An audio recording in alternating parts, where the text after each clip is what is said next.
मुकेश तिवारी और हम लोग पढ़ रहे हैं प्रोग्रामिंग। अभी तक का हमने प्रोग्रामिंग में आपको बेसिक सभी चीजें बताई थी। इससे पहले वाली वीडियोस में मैंने आपको बताया था इफ-एल्स के बारे में, सिलेक्शन कंट्रोल स्टेटमेंट्स के बारे में। तो अगर आपने वो नहीं देखी है तो प्लीज मेरी प्रीवियस वीडियो में जाइए और उसको देखिए। आज हम लोग कुछ इफ-एल्स के डीप में जाकर कुछ और कंसेप्ट देखते हैं, जैसे कि हमारा इफ-एल्स लैडर क्या होता है, देन मल्टीपल इफ-एल्स क्या होते हैं और वो कैसे काम करते हैं। आप ये बात को ध्यान रखिए कि जो भी हमारा लॉजिक बिल्डिंग होता है वो हमारे कर्ली ब्रेस से होता है। मैंने आपको कल भी ये बताया था लास्ट में जो वीडियो थी कि कर्ली ब्रेस भी डिसाइड कर्ली ब्रेस डिसाइड्स कि हमारा कौन सा लॉजिक कहां पे होगा। अब इफ-एल्स का लैडर जो होता है, दो तरीके के इफ-एल्स के लैडर में होते हैं, एक if only if ladder and second is if else if. दोनों ही आपको सिमिलर लग रहे होंगे बट दोनों एक दूसरे से बहुत अलग है। जानते हैं कैसे।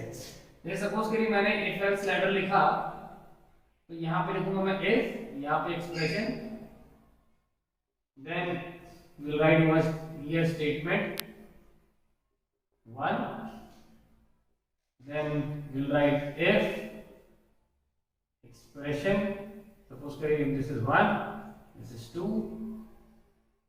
statement 2, if expression 3, statement 3 and it will go so on। अब होता क्या है इस केस में, क्या होगा, जैसे कि मैंने आप लोगों को पहले बता रखा है कि इफ-एल्स बाई डायरेक्शनल होती है, मतलब दो में से एक सेलेक्ट करती है। यहाँ पे इफ-एल्स बाई डायरेक्शनल नहीं होगी, क्योंकि मान के चलिए देखिए हमारा प्रोग्राम का जो भी एग्जीक्यूशन फ्लो होता है वो हमेशा टॉप डाउन होता है, हमेशा हमारा कंपाइल ऊपर से नीचे होगा। आप जैसा सपोज करिए कंपाइलर ने क्या किया, इस कंडीशन को एग्जीक्यूट कराने की कोशिश की, तो इसने इस वाले एक्सप्रेशन में आया, अगर ये एक्सप्रेशन ट्रू हो गया, if this expression comes out to be true because this is a boolean expression, तो स्टेटमेंट 1 एग्जीक्यूट होनी चाहिए। और if else के कंसेप्ट के मुताबिक बाकी कोई स्टेटमेंट्स को एग्जीक्यूट नहीं होना चाहिए।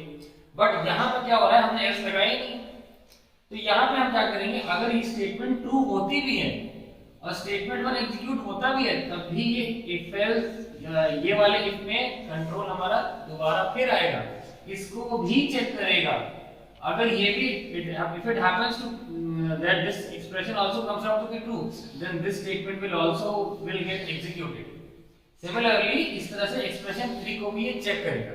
तो इन्हें भी ये सारे if जो है एग्जीक्यूट करेंगे ही करेंगे अपनी टेस्टेबिलिटी को लेके कि कितनी बार ये ट्रू होगी कि नहीं होगी। जितनी बार ट्रू होगी उतनी बार हमारी जो स्टेटमेंट्स हैं वो एग्जीक्यूट कराते रहेंगे। अब अगर हम यहीं पे इफ एल्स इफ को देखें तो देखिएगा आपको तुरंत डिफरेंस पता चल जाएगा। ये सपोज करिए मैंने बोला इफ एल्स इफ, मैंने बोला एक्सप्रेशन 1,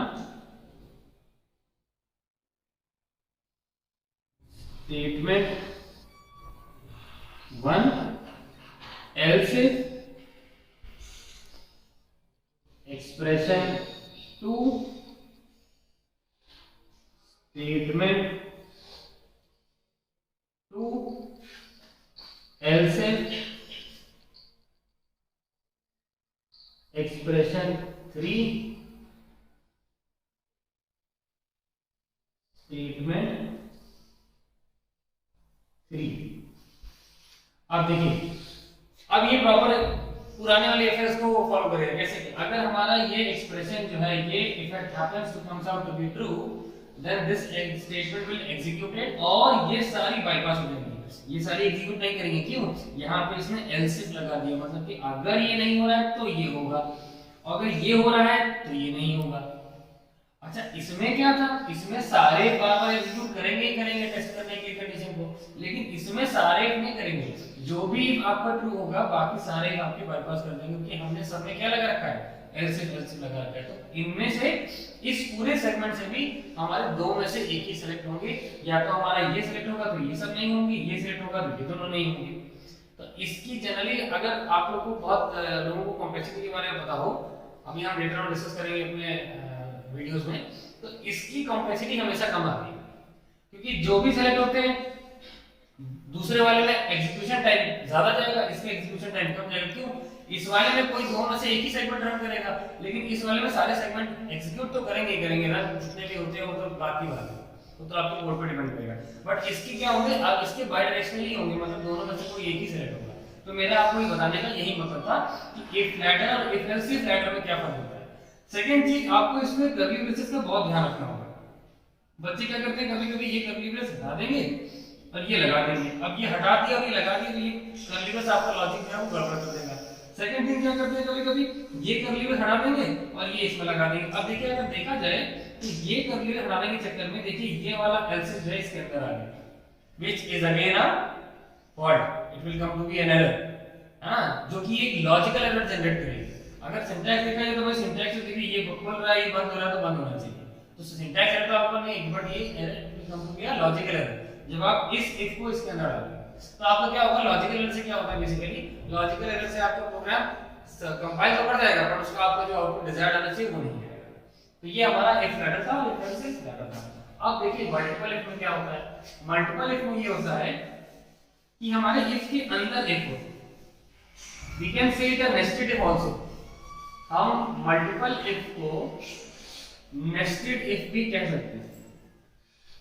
नेस्टेड इफ कैसे, अब देखिए सपोज करिए हमने इफ लगाया, अंदर हमने लिखा एक्सप्रेशन 1, देन इसके अंदर अगेन हमने लिखा एक्सप्रेशन 2, स्टेटमेंट 2। अब अगर इफ इसके साथ एल्स भी लगाना चाहे तो इसमें लगा लीजिए एल्स स्टेटमेंट 3। अब देखिए बहुत सारे बच्चे क्या करेंगे ना, ये तो लगा देंगे लेकिन ये बड़ा इफ बंद करना भूल जाएंगे, बट ना, now this if else is completed. क्या हो रहा है, अब देखिए एग्जीक्यूट कैसे करेंगे।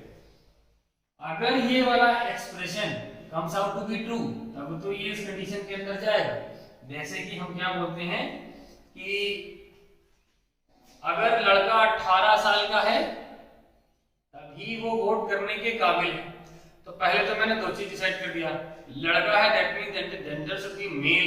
तो अगर हम बोलते हैं कि भाई मेरा जेंडर मेल है तब तो एलिजिबल है। अब मेल है दैट डजंट मींस कि वो 18 के ऊपर ही होगा, 18 से कम ही सकता है। तो मैंने चेक पॉइंट क्या लगाया, अगर लड़का है that the gender is male and the age is 18 years of above, 18 years or above, then only the statement will be executed, otherwise ये execute हो जाएगा। तो ये हमने देखा था एक तरीके का नेस्ट बना दिया स्टेटमेंट के अंदर स्टेटमेंट, इसको हम कहेंगे कौन सा है, नेस्टेड, जहां पे हमें कंडीशंस को नेस्ट करने का बात पड़ेगा। जैसे कि अगर हमने बोल दिया, हम सपोज करिए हमने एज ले लिया एंड हमने वोटिंग एज ले लिया और जेंडर ले लिया। अब हम नेस्ट के अंदर कैसे बनाने हैं हमको, भाई ये दोनों किसी टाइप के होंगे, लेट सपोज कि इनके टाइप अभी हम मेंशन नहीं कर रहे, अगर मेंशन करना भी तो हमने लिख दिया कैप जेंडर कर दिया और इंट एज कर दिया, क्योंकि लोगों की एज जो है वो फ्लोटिंग में तो हो नहीं सकती, इंटीजर ही होगी।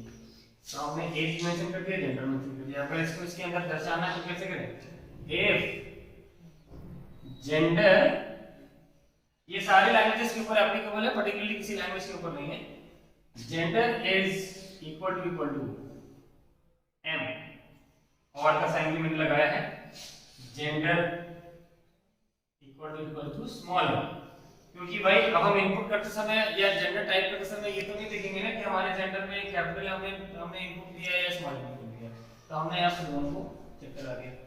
तो अगर जेंडर इक्वल टू एम है और जेंडर इक्वल टू स्मॉल, तो हम क्या करेंगे, इफ अगेन हम लगाएंगे एज इज ग्रेटर देन और equals to 18, then we can print। अगर जावा में कर रहे हैं तो system.out.print लगा दीजिए, system.out.print ln able to vote। और अगर यही आप C++ कर रहे हैं तो वहां पे आप system.out.print की जगह सिर्फ इतना कर दीजिए cout, सेमीकोलन दोनों के बाद लग जाएगा। अब इसके बाद हम क्या करेंगे, दिस, अगर ये नहीं फुलफिल हो रहा है तो हमने लगा दिया एल्स, और अगर अगेन अगर हमारे पास जावा है तो हम लिखेंगे system dot out dot print not able to board. और अगर यही C++ है तो हम मेंशन कर देंगे सी आउट और ये इस लाइन को हम इग्नोर कर देंगे। अब हम क्या करेंगे, बड़े वाले इफ को यहाँ पे आके बंद कर दिया। तो बड़े वाले इफ को हमने अगर यहाँ पे आके बंद कर दिया तो यहाँ पे क्या हो गया, अब हमारा सेकंड पूरा कंप्लीट हो गया। तो ये हमारा हमने नेक्स्ट बना दिया। अब सपोज करिए आपने कैट की वैल्यू यहाँ पे ले रखी होगी, अगर आपने कैट की वैल्यू डिफाइन कर दी स्मॉल है कैपिटल है, तो ये क्या हो रहा है भाई, ये इक्वालिटी प्रूव हो रही है। और सपोज करो जेंडर आपका है, एज आपकी 20 है, तो पहला क्या चेक करेगा भाई, gender equal to this, it comes out to be true. And ये ट्रू होने के बाद सेगमेंट आपका कंट्रोल कहां जाएगा, सीधे नीचे के। Then it check age greater than equals to 18, age यहां पे 20 है, 20 18 से बड़ा है, अगेन सेगमेंट के अंदर आया ओपन कर दिया। और अगर मैं यहां पे ये मान के कर देता कि भाई जेंडर इक्वल्स टू फीमेल कर देता और एज यहां पे कुछ भी रखता है, तो ये इस सेगमेंट के अंदर ही नहीं आता, बिकॉज़ यहीं पे हमारा चेक पॉइंट गलत हो जाता है। क्योंकि हम यहाँ पे जेंडर क्या कर रहे हैं, हम यहाँ पे जेंडर एम से चेक कर रहे हैं with terms of the B for male, and हम इनपुट क्या ले रहे हैं। ये हमारा इफ एल्स के बारे में कंप्लीट था। अगर आपको इफ एल्स के बारे में और जानकारी चाहिए तो आप प्लीज मुझसे कमेंट बॉक्स में पूछ सकते हैं। आई होप आपको ये कंटेंट प्रॉपर्ली समझ में आया होगा।